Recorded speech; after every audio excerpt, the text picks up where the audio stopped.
Hey para kreator digital, pernah nggak sih ngerasa semua cara lama buat ngembangin konten itu udah basi? Udah nggak ngefek lagi?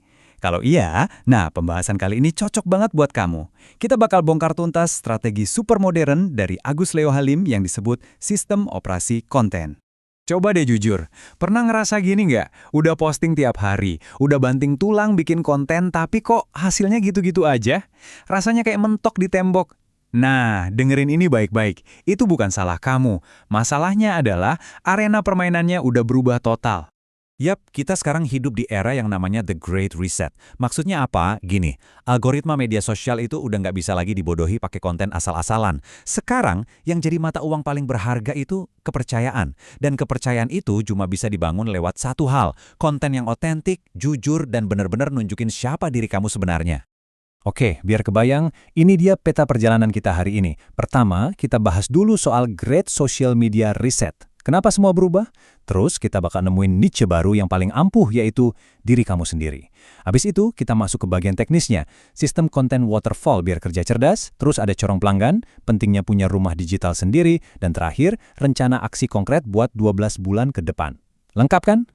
Yo, masuk ke bagian pertama, The Great Social Media Reset.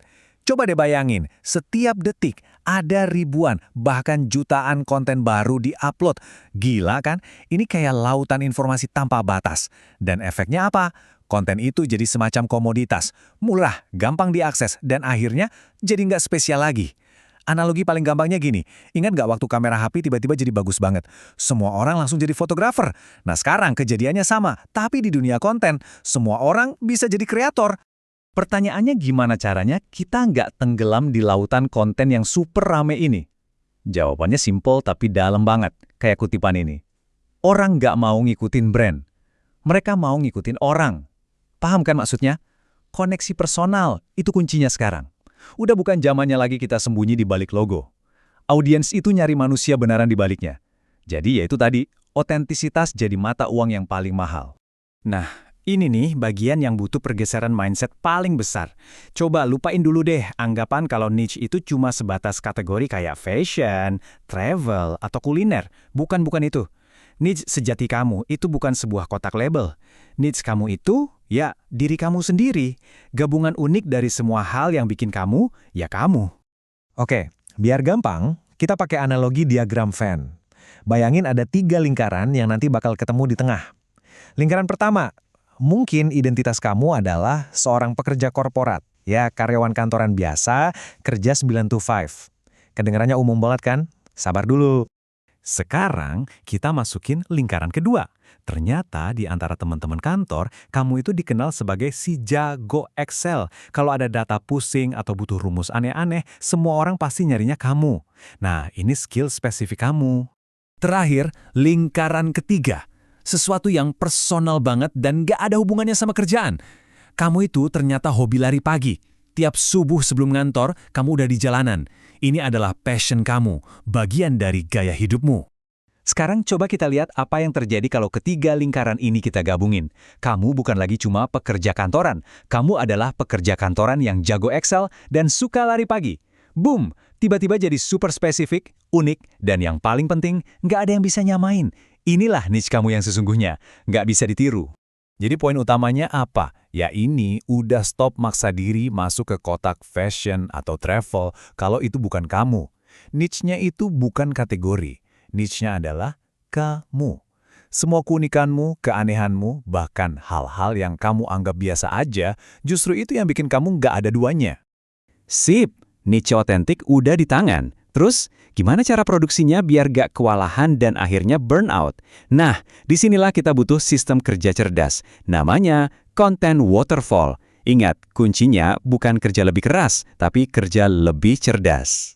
Konsepnya tuh simple, tapi jujur, jenius banget. Jadi gini, kamu fokus aja bikin satu konten utama yang dalam, yang berdaging. Bisa video YouTube yang panjang, atau artikel blog yang komprehensif. Nah, dari satu konten induk ini, kamu bisa memecahnya jadi puluhan konten-konten kecil. Potong-potong jadi video pendek buat Reels atau TikTok, ubah jadi poin-poin buat thread di X, ibaratnya sekali masak besar di hari Minggu, bisa buat lauk seminggu penuh. Super efisien. Oke, produksi konten udah beres. Sekarang kita naik level ke strategi. Penting banget buat kita sadar, nggak semua konten itu tujuannya sama. Ada konten yang tugasnya buat viral, ada yang buat edukasi, ada juga yang buat jualan. Kenapa beda-beda? Karena semuanya adalah bagian dari sebuah sistem yang namanya Customer Journey Funnel. Setiap konten punya tugasnya masing-masing. Kita mulai dari bagian paling atas corong atau TOFU, top of funnel. Tujuan konten di sini cuma satu, biar orang-orang tahu kamu ada. Ini panggungnya konten-konten yang potensi viral. Fokusnya itu jangkauan seluas-luasnya. Tujuannya bukan jualan, tapi cuma sekedar, halo dunia, gua di sini. Begitu mereka udah kenal kamu, mereka turun ke tengah corong, atau MOFU, middle of funnel. Nah, di sini misinya beda lagi. Tugasnya adalah membina hubungan. Kamu kasih mereka konten edukasi, konten yang bermanfaat, buat bangun kepercayaan. Di tahap ini, jumlah views udah nggak penting. Yang paling penting itu interaksi dan koneksi. Dan akhirnya mereka yang udah percaya sama kamu sampai di dasar corong, BOFU, bottom of funnel. Mereka udah dapat banyak banget nilai dari kamu dan sekarang mereka siap buat langkah selanjutnya. Disinilah tugas konten adalah untuk konversi. Kamu bisa mulai menawarkan produk atau jasa kamu. Karena mereka udah percaya, mereka bakal lebih terbuka untuk mendengarkan. Oke, sekarang kita bahas salah satu konsep yang paling krusial dalam dunia kreator modern. Coba pikirin deh, selama ini kita udah susah payah kan bangun audiens di Instagram, di TikTok, dimanapun itu. Tapi sadar nggak kalau semua itu ibaratnya kita lagi bangun istana megah di atas tanah sewaan. Kapan aja si pemilik tanah, yaitu platformnya, bisa ganti aturan atau bahkan amit-amit bisa mengusir kita. Nah, perbedaannya tuh jelas banget. Kalau di tanah sewaan, alias media sosial, yang berkuasa itu algoritma. Kamu posting sesuatu, paling cuma 10-20% kali followers kamu yang lihat. Beneran, sekecil itu. Tapi, kalau di tanah milik sendiri, contoh paling klasiknya adalah email list, kamu yang jadi raja. Kamu kirim email, 100% masuk ke inbox mereka. Kamu pegang kendali penuh. Ini bukan lagi soal numpang tenar, tapi soal membangun aset digital yang benar-benar jadi milik kamu. Oke, kita udah bahas konsepnya, kita udah bahas strateginya. Sekarang, bagian yang paling ditunggu-tunggu, gimana cara eksekusinya? Gimana cara mengubah semua teori ini jadi aksi nyata? Nah, ini dia rencana permainan kamu untuk 12 bulan ke depan. Ada 4 pilar utama yang harus kamu pegang. Pertama, tujuannya harus jelas. Mau berapa banyak audiens, mau dapat penghasilan berapa, harus terukur. Kedua, jalankan sistemnya secara disiplin. Dari mulai nemuin niche kamu pakai sistem waterfall, sampai manfaatin funnel. Ketiga, ini yang sering banget jadi batu sandungan, frekuensi tinggi. Jangan nunggu sempurna, hajar aja terus. Percaya deh, kuantitas itu yang nantinya bakal melahirkan kualitas. Dan pilar keempat, fokus monetisasi di rumah kamu sendiri, bukan di platform orang lain. Tadi kan kita ngomongin frekuensi tinggi. Tapi, setinggi apa sih? Coba kita hitung-hitungan kasar ya. Pakai sistem kali konten waterfall tadi, bikin 100 konten dalam sebulan itu sangat mungkin. Kalau gitu, artinya dalam setahun, kamu bisa merilis 1.200 potongan konten. 1.200! Coba bayangin efek bola salju dari jumlah segitu. Momentum yang kamu bangun itu bakal, wah, nggak terhentikan. Oke, sebagai penutup, aku mau lempar satu pertanyaan buat kamu renungkan. Banyak banget kreator yang punya mimpi kalau dunia konten ini bisa jadi jalan keluar dari pekerjaan utama mereka. Tapi, pernah kepikiran nggak buat membaliknya? Gimana kalau ini bukan soal mengganti pekerjaan lama, tapi justru membangun di atas fondasi yang udah ada?